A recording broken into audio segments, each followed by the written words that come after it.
realnost. Nova realnost se stvara. Društvo u celini se razara.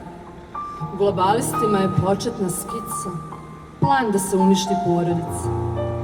Teži se propasti zemaljske nacije kroz nametanje sebičnosti i individualizacije.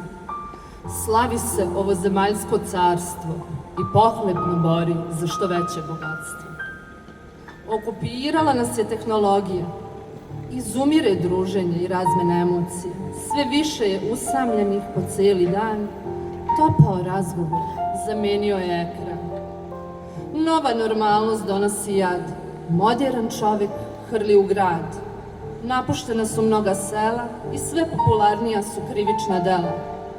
Čovjeka uspeše da iskvare, bolesni i usamljeni ljudi stare, u fokusu su samo pare, za bližnje i decu ljudi ne mare.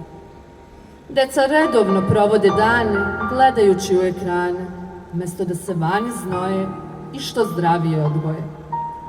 Čak i ko ima nešto zemlje, uništava se semenje, da uspeva samo GMO, zatrovani su voda, vazduh i tlo.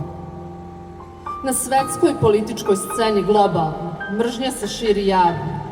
Ko zaraza ne zna stat, svako malo novi rat. Alarmantno je, čujemo vest, ima li čovečanstvo savest? Ili prihvata biti roblje i celu planetu pretvoriti u groblje? Kad padne zadnja kap kiše, kiseonika ne bude više.